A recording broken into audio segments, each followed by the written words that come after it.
शरद पवार गटाचे विश्वासू मानले जाणारे आमदार राजेश टोपे यांनी आज उपमुख्यमंत्री अजित पवार यांची भेट घेतली। त्यांनी अजित पवारांची भेट का घेतली याचं कारण अद्यापही अस्पष्ट आहे। मात्र या भेटीनंतर आता राजकीय वर्तुळात चर्चांना उधाण आलंय। दरम्यान या भेटीसंदर्भात राष्ट्रवादी काँग्रेस शरदचंद्र पवार गटाचे आमदार राजेश टोपे यांनी काय प्रतिक्रिया दिली पाहूया।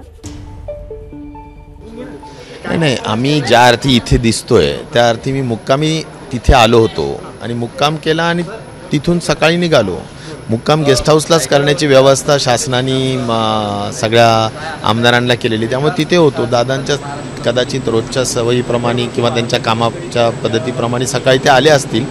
गर्दी होती, मिटिंगा चालू होत्या, पण मी डायरेक्टली माझ्या रूममधून गाडीमध्ये आलो। खाली काही लोक भेटले मला, त्यांच्याबरोबर फोटो काढला आणि गाडीत बसलो। म्हणजे अशा काही चर्चेत काही मंत्री जे आहेत महाविकास आघाडीतले जे परत अजित पवारांसोबत जातील किंवा महायुतीमध्ये सहभागी होतील त्याच्यावरती म्हणजे म्हणून चर्चा होती। मी देखील महाविकास आघाडी मंत्री आले, माझी आज भेटच झाली नाही, त्यामुळे काही विषयच नाही। भेट म्हणजे आजचा मुहूर्त जो आहे त्याच्यावरती पण बोललं जातं आहे। मी आता इथे आमचं जे चिन्ह आहे तुतारी, त्या तुतारी चिन्हाचं लॉन्चिंग आदरणीय पवार साहेबांच्या हस्ते आहे।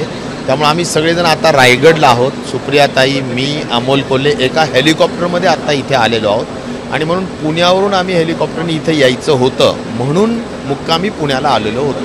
शेवटचा माझा प्रश्न घेतो, याचा अर्थ क्लिअर आहे की टोपे साहेब कुठेही जाणार नाही? मी इथे लॉन्चिंगला आलेलो आहे याचा अर्थ लक्षात घ्या। लॉन्चिंगला आलो याचा अर्थ लक्षात घ्या, मी कुठेही जाणार नाहीये। एबीपी माझा, उघडा डोळे बघा नीट।